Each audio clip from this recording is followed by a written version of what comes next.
sessions, we're starting with this presentation. Of course, you can read the title, Digital Environment to Envision and Experience the Art of Light and Space, which will be presented by Mr. Shuang from the Stanford University in Taiwan.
Okay.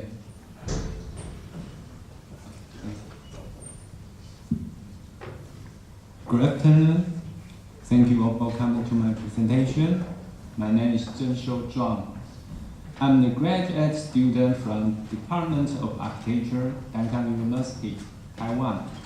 My advisor, co-author of this presentation, Dr. Nanjing Dai, would like me to apologize that he cannot make it today, so I will be the one to present this paper for you.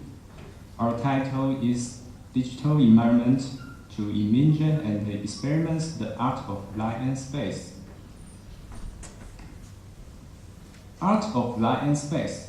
I'm sure you all are familiar with this amazing word. It is a major development in modern art starting around 1960s. To me, what I do, it is to use light as material to create unique spatial experiments as art. Here is one example made by a famous artist, James Terrio. And the name of this art installation is Art From. Art From exhibits an illusory cube which is created by the light coming out from the hole of the wall. However, the true optical effect is lost on the image presented on this flat screen. So, the initial motivation of this study is to find a way to exhibit the actual perceptual experiments of art of light and space on the digital media. And once this digital environment is established, we hope it can also provide an alternative environment to design the art installation. Different representations provide different visual realism. It is also true for digital representations. Here are the samples of the very same view rendered by different digital methods. The left one, the first, is by SketchUp, which provides the visual realism in terms of light, edge, form, those kinds of geometry. The second is by Fengli, which aims to provide visual realism to match the quality of the photo. And the last one is by Radius, which is a physical-based lighting simulation program that provides realism in terms of lighting distribution in a scene.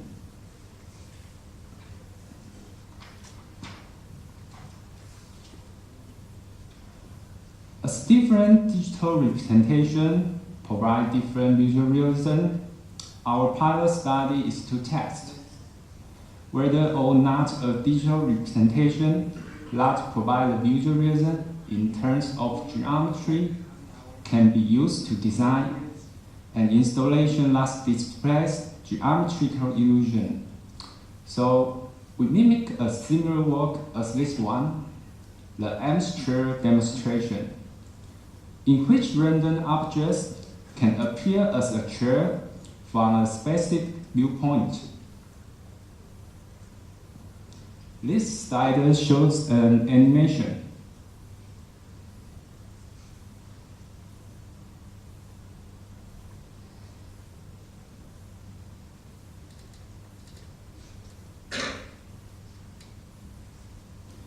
This animation shows the design process and the result, as the illusion is caused by a false perspective of the perception of geometries.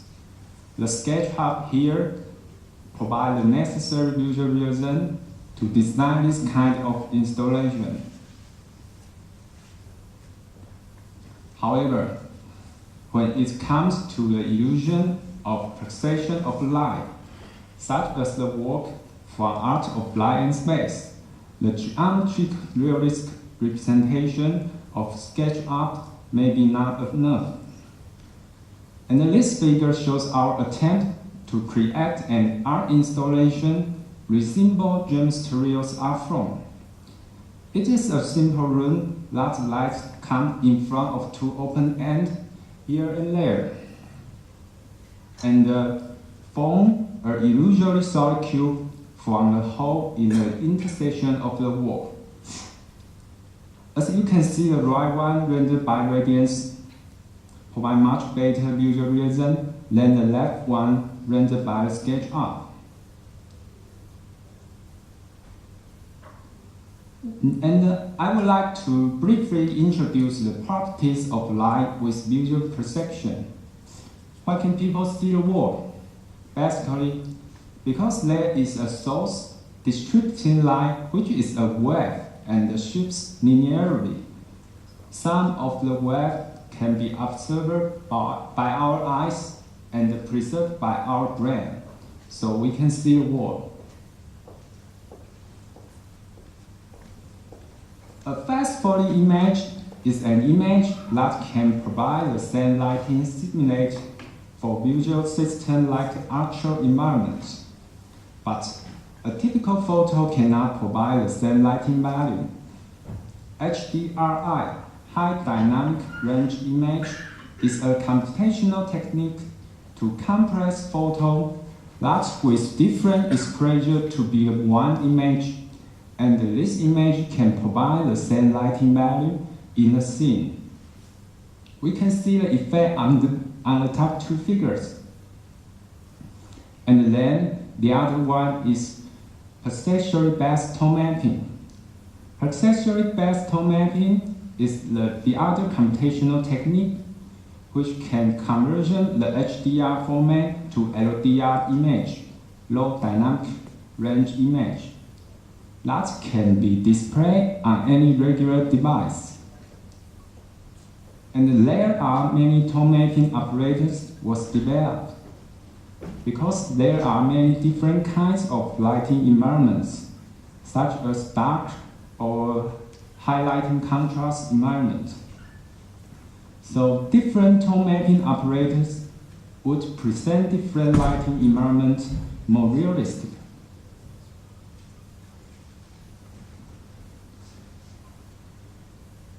The left image here is rendering by radiance and the tone mapping by the photographic tone mapping operator. The radiance is a physically based lighting simulation program that can be output the simulation in HDR format, and the photographic tone mapping technique is a good way to preserve the Perceptual reality from HDR image to LDR image that can be displayed on a regular device such as this computer or this projector. This approach allows an image to faithfully represent how light is distributed in a space. However, one thing is missing.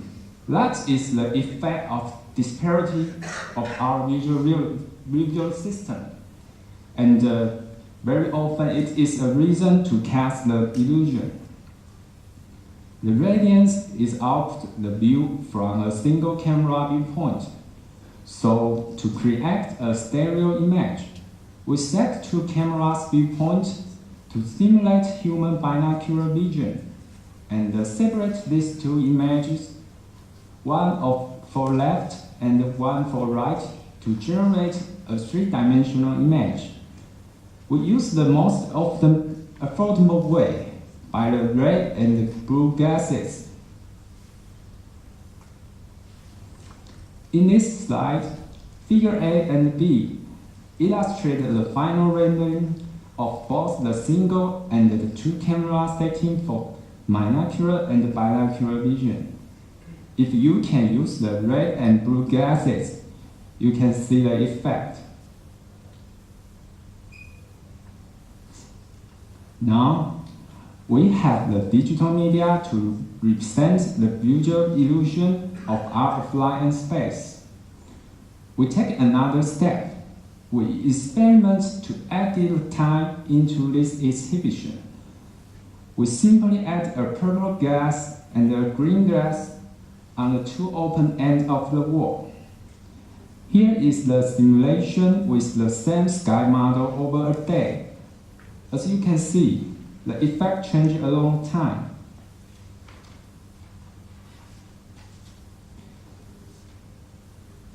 The work thus far, we have established a computational framework to generate a pictorial environment that can display the three-dimensional illusory effect of art of light and space.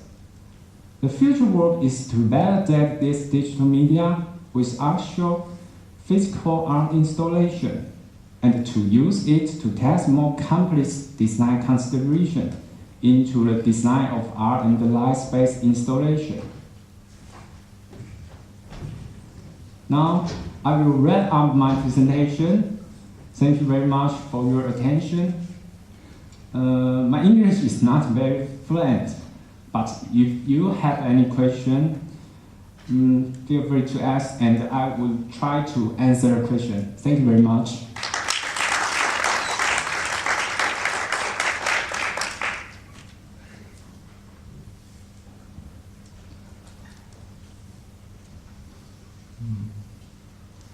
Do you have any questions? I have one. Have you worked with this technique called light field? You know, there are new photograph cameras that take a picture using light field. Have you worked with that? I'm not clear your question, but I can show our next step. Yeah. For you. Yes. Okay. And this slide shows our further experiment to modify the installation, a little modify. We added the gas here, and the angle is 45 degrees from the plane. And I did a sum hole on the top ceiling as a wall, like you see. When the viewpoint is from the front of the gas in this room, the lighting distribution from the top ceiling will be completely reflect on the gas. But I think the major factor is the lighting contrast between the background and the top. If the background is dark, we can only see the reflected image on the gas, just like you go home at night. If you turn on the light inside, you can see the reflected image on the gas, and you can see outside. Because the light contrast is very much different between the inside and the outside. So, on the other hand, if in this installation, if the background light value is much more than the top, we can only see the background, not see the reflect on the gas. So therefore, I think it is more effective to test this kind of balance of lighting distribution in digital environments than in the real space. So it will be some technique to test the light value. And the computational framework of this study, I think, illustrates two things. First, in the future, the image representation will more fast-forward in the digital media. And the second, this computational framework is useful and more workable for designers in case of more complex lighting consideration in the space.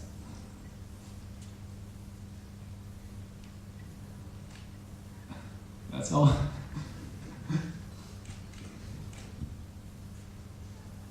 No further questions?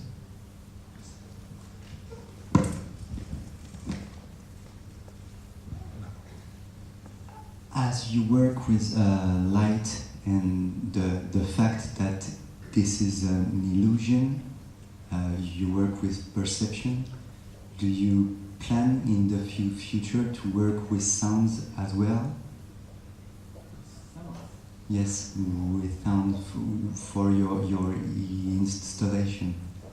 Or maybe it's not relevant. Actually, the installation of James Terrio is used the electric lighting. But in our simulation, we use the day lighting. And I think it's not to replace the James Terrio installation, but we think if we have this kind of computational technique, maybe we can use to more complex and with time or something, gases, some more than material and the consideration in our computational technique. So I'm not clear you mean the sound. Sound means daylighting? Or sound? Oh, sound. Oh, we now try in the sound, just like in the vision. Just in vision.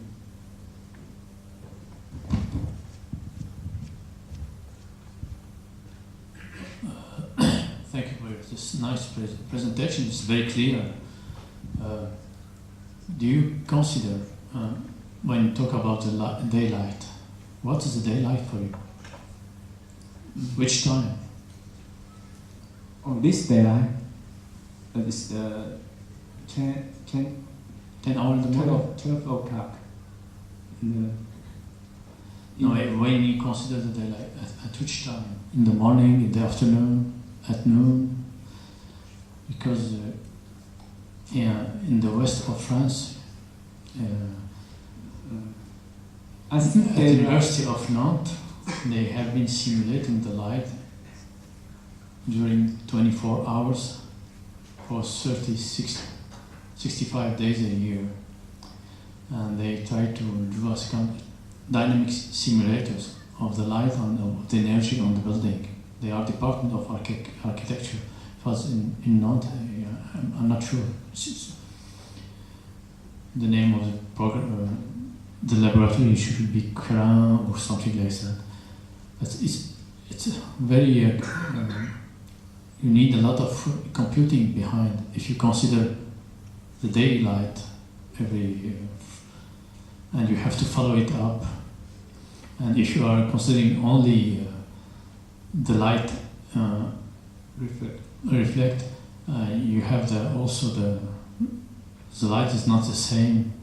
The equipment you are using, they get old, and there's not a question also that you have the problem of if the room is heated or not, the humidity.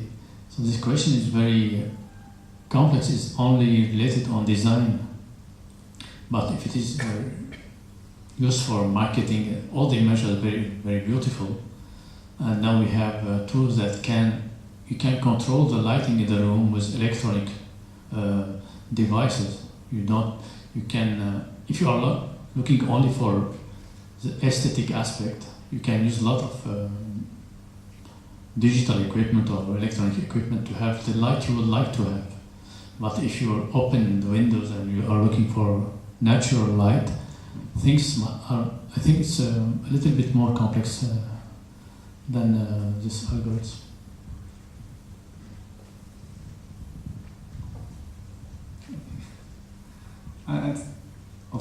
In the final one, because I'm the graduate student, so my next step is to validate with a little modeling or the same modeling to test this one in my thesis.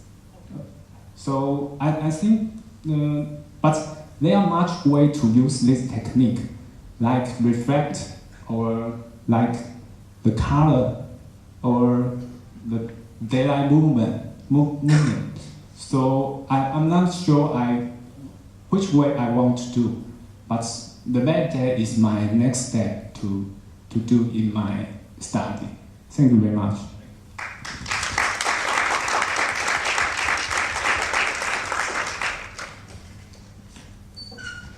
Well, thank you again. And then we have as we mentioned this morning, we switched a presentation. So now it's the title of Facebook Chronicles, presented by Regina Freiman. She's connected. Unfortunately, Regina cannot be present personally at the conference, but she is dialing by Skype, and she also sent us a complete video of her presentation, which is about 15-16 minutes. So we're gonna watch her presentation online. And she's available for answering questions afterward.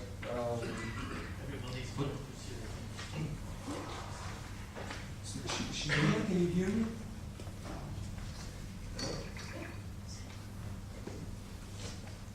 Hello? Can you hear me? Yes, that's okay. Okay, good. So you can see the audience maybe prepared up the night a bit, but we're just preparing and setting up the screen. And I will start the video in 2 minutes. So she's presenting. No, No, she's she's answering answering and then we'll answer questions. Okay.